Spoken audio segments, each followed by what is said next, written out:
All right, Scotty, what are we doing today, man? I don't know, I'm not going to do it like that. What do you mean? All right, so today we are working on my land speed truck. It's a 91 Toyota extra cab, 1300 horsepower, 2JZ in it, sequential 6XD transmission, all the good stuff. So I'm going to finish up the shock mount back here, and then I'm going to give you guys a full tour of the whole truck.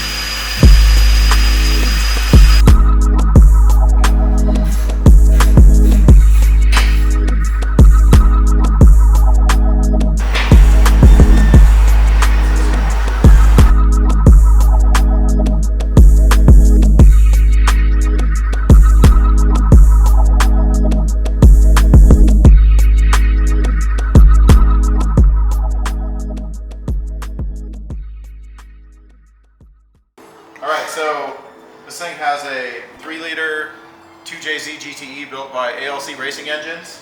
It's got a Garrett G45 1500 turbocharger, which means it's good to 1500 horsepower. Hopefully will be 1400 when this thing's all dyno tuned and done. But if you look at all the detail on this thing, we've got all the vibrant titanium here. It's all done in pie cuts. My guy Tanner from Goki's Garage welded all that up. He also built the custom intercooler using a vibrant core on it. Internally, this motor is built to the teeth, ARP hardware. It's got BC forged rods.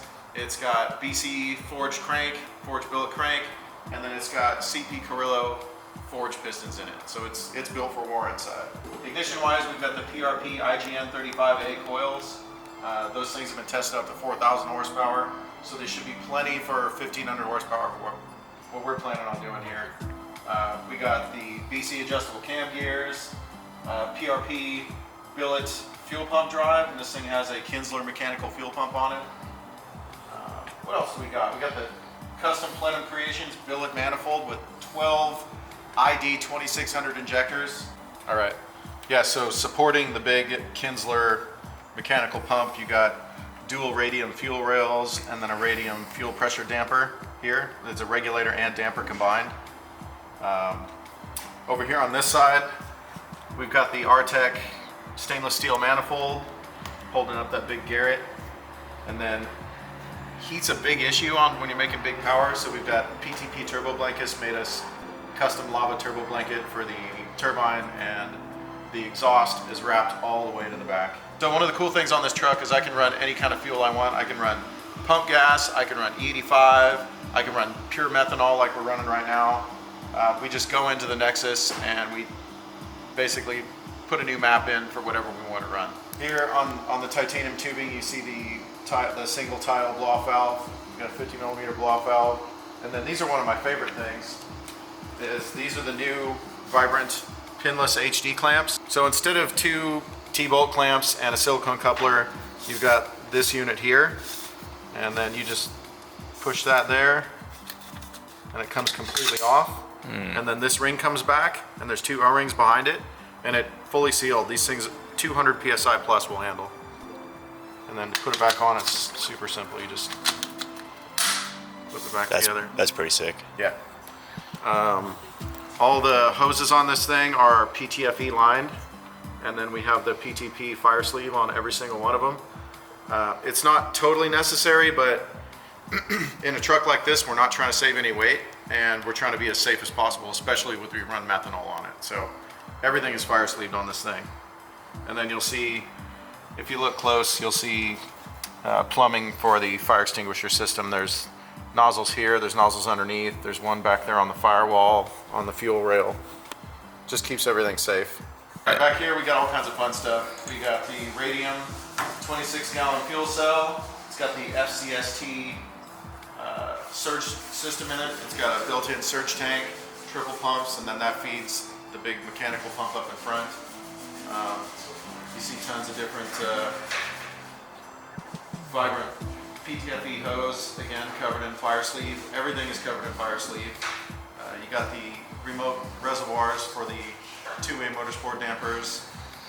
We've got a Bell intercoolers fluid cooler here that cools the water to air intercooler, and then that dumps it back into this big 75-gallon water tank here. So we needed ballast to hold the truck down at speed, so instead of using weight up here, I figured I'd make the intercooler tank enormous. That way we always have ice cold water for the intercooler system. All right, suspension, brake, axles, all that stuff back here. We got a super heavy duty Winter's quick change. We've got a 4-link suspension system. It's a equal length 4-link with a panhard bar. What else have we got? We got the 2-way motorsport dampers. These are the reservoirs for it. Dampers are both mounted in front of the axle there. Big giant C-notch. Lots of custom chassis work. On that side you can see the big 4-inch stainless exhaust. And then last but not least, we got the Wilwood 4-piston billet calipers here, and obviously on their disc brakes, and then the Toyo drag radials in the back. So the drag radials we use for like pavement events, like shift sector, and the dyno. So otherwise we use like a tiny little 4.5 inch wide, 28 inch tall Goodyear like land speed tire. This lifter's so fucking slow. Slowest lift ever.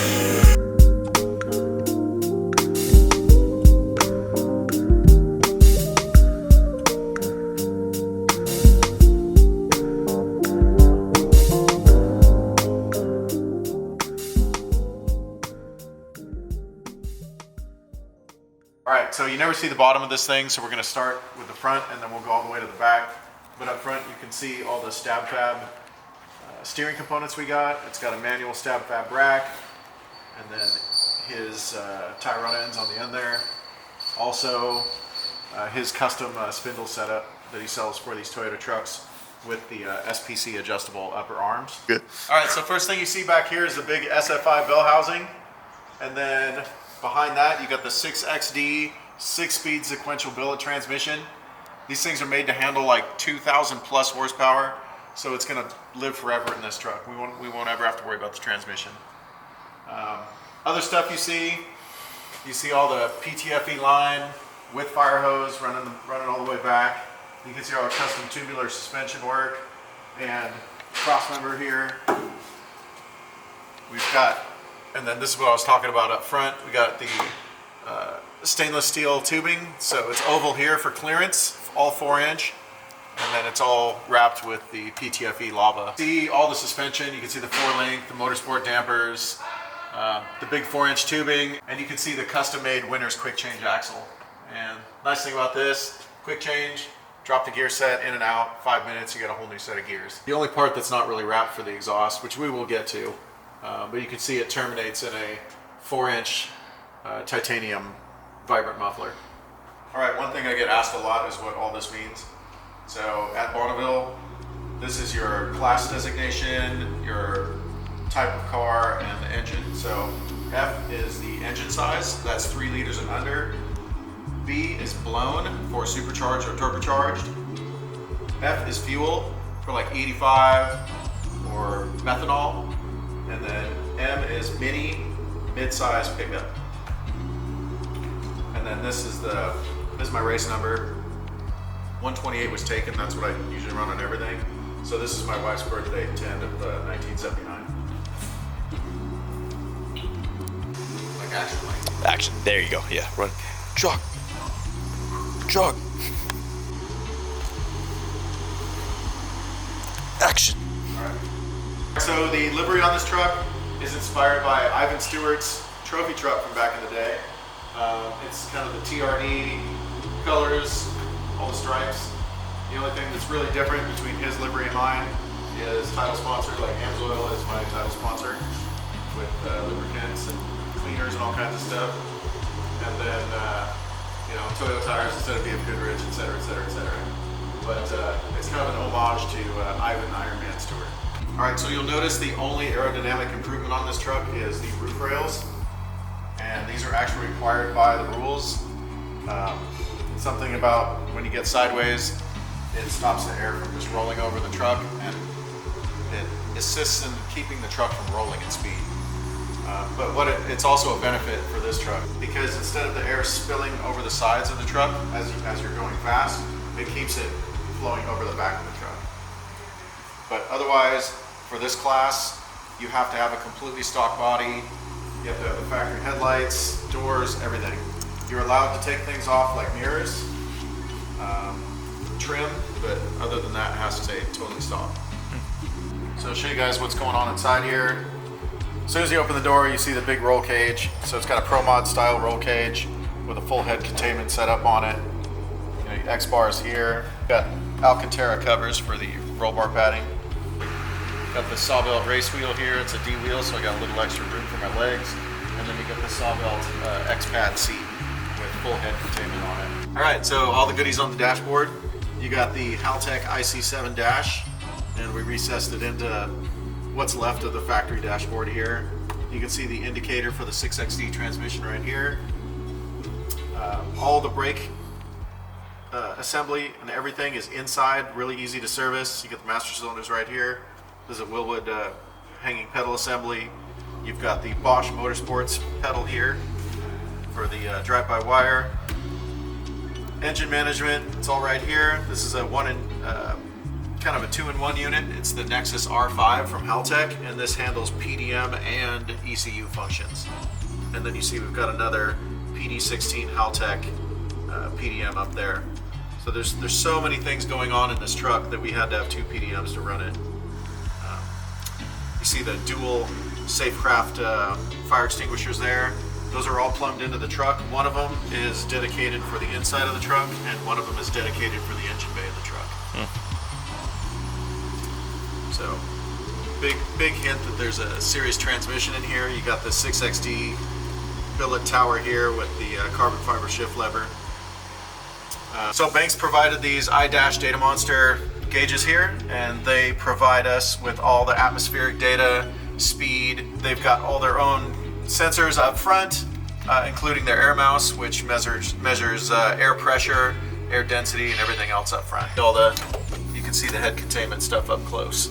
So you got the sawbelt seat with its integral head restraints, and then these were built here as a supplemental head restraint. It's got the SFI padding on the inside of it. And then last but not least is the anti-gravity lithium-ion battery in the Melee custom box down there. We don't really need to save weight for this. The battery only weighs like 12 pounds as opposed to like a 60-pound battery, but the anti-gravity battery has been very reliable for us, and it's a great motorsport battery. So that's pretty much the whole truck. If you guys have any questions, answer them in the comments.